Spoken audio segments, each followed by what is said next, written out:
Team Avatar comes to the Northern Air Temple and finds that it has completely changed.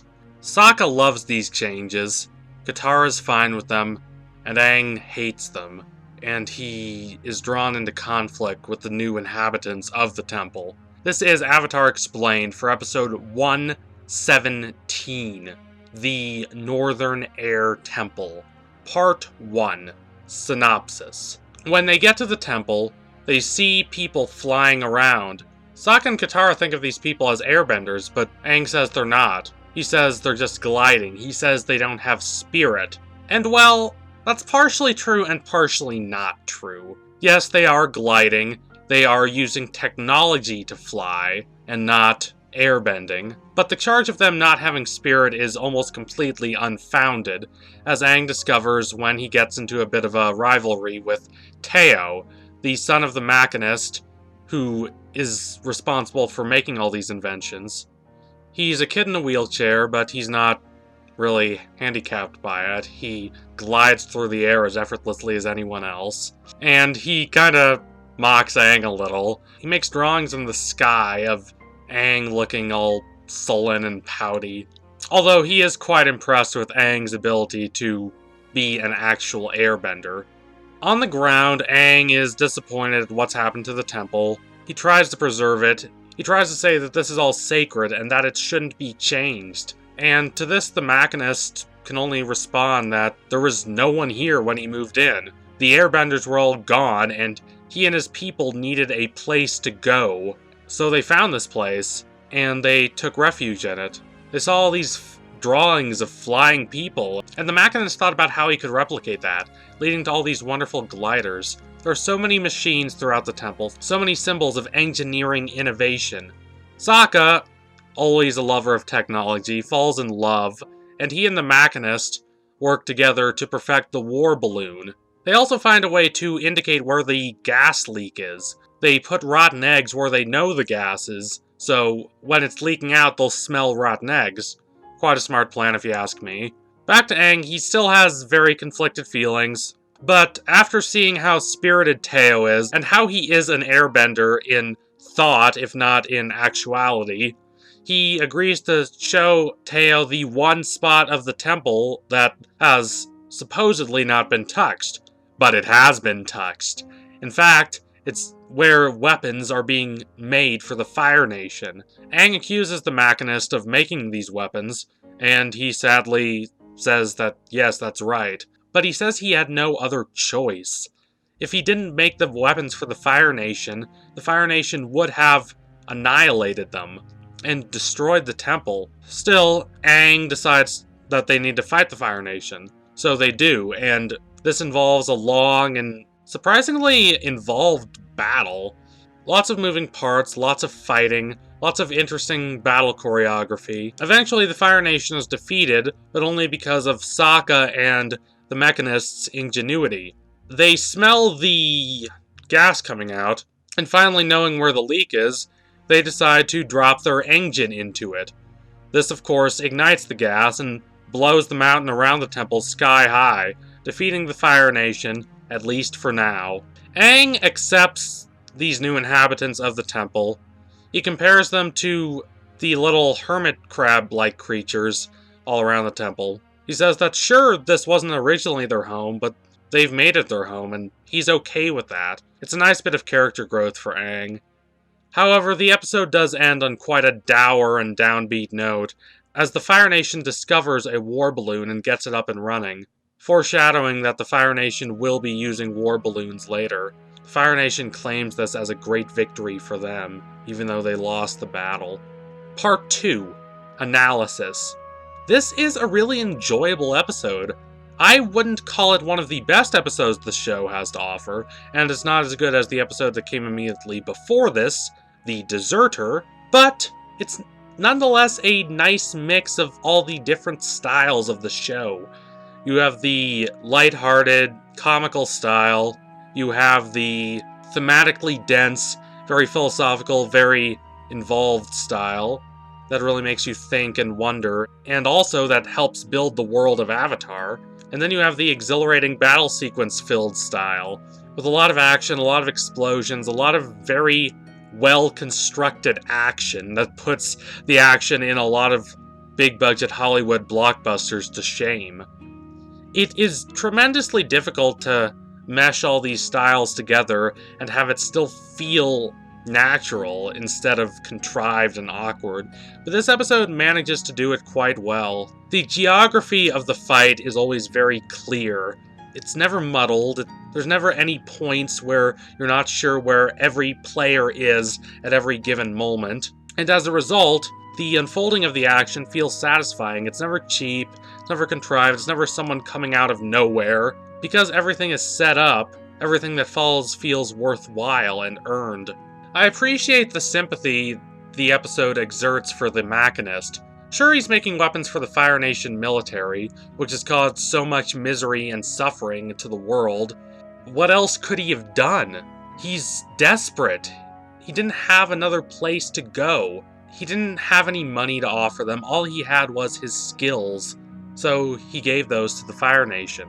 And I love the idea that Aang isn't right. Yes, there have been other episodes that show how flawed Aang is, but I appreciate this one nonetheless because it's very philosophical. It's not something stupid like in Bato of the Water Tribe where he tells a terrible lie for no good reason. What we see here is very rooted in what we know about Aang. He is very attached to his tradition and his history. His people are gone. They were killed by the Fire Nation. And while he doesn't express as much sorrow about this as, say, Katara does about the death of her mother, it still very deeply and resonantly affects him. It's no surprise that he feels the way he does. He wants to preserve what's left of his culture, even if that's just a couple buildings. That's still better than nothing. So it takes an outstanding amount of maturity, a surprising amount of maturity even, for him to say, okay, I don't have a problem with this. Y'all are good people. I don't know what else you could have done, and you've made this place your home, and there's nothing wrong with that. It's a really beautiful gesture, and it shows how much Aang has grown already from the scared little boy in the iceberg we see at the very start of the show. Other than that, I like Teo alright. I wouldn't call him one of my favorite characters. I do like how he's disabled, but the show doesn't treat it like it's a big deal. It's just him. It's who he is. The show's never moralistic or trite about this. He's just in a wheelchair, and it's not a big deal. Still, I wish he was more interesting. I wish there was more to him. Also, the humor in this episode is really good. Season 1 is the worst season of the show for humor. It tries at a lot of jokes. Some of them work. Some of them don't. But this is an episode where they try for a lot of jokes and almost all of them work. I really like when Katara's flying around and she doesn't know how to stop the glider and suddenly a bug flies in her mouth. It doesn't feel contrived or unnatural. It just feels like the natural sequence of events, but it's so hilarious and it really emphasizes her confusion and anxiety at this point. Part 3. Context. While we're talking about disabled characters in Avatar: The Last Airbender, and that not being treated like a big deal, we have to talk about Toph. I once heard that if Teo is the show opening a door, Toph is the show barreling right through it. Toph is blind, and the show doesn't ignore it, but it doesn't view this as a weakness either. Toph is viewed as fragile and incapable by her parents, partially because of her blindness, but this couldn't be further from the truth. Without her eyes, she simply uses her feet to detect where the others are, and she waits and listens. And because of that, she is a great earthbender. Her blindness is never a weakness, and in fact, characters forget about it for significant periods of time, so when they're reminded, it's kind of humorous. Toph's a great character. That's still a ways out, but I'll be happy to talk about Toph when we get there. Teo comes back too. Most notably, he's with them in the Western Air Temple.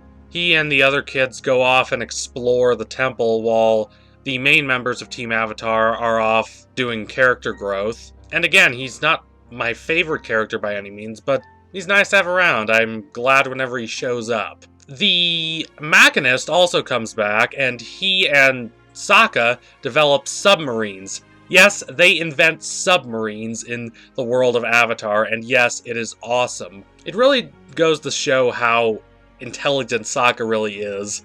He's the butt of a lot of jokes, and a lot of them, yeah, he deserves to be the butt of them. His unusual way of thinking about things can be to his detriment, but it can also be to his benefit, and the more he embraces that and doesn't try to be this macho man warrior dude, the better off he is. However, I will have to say that the war balloon isn't as big of a thing as it is portrayed at the end of this episode.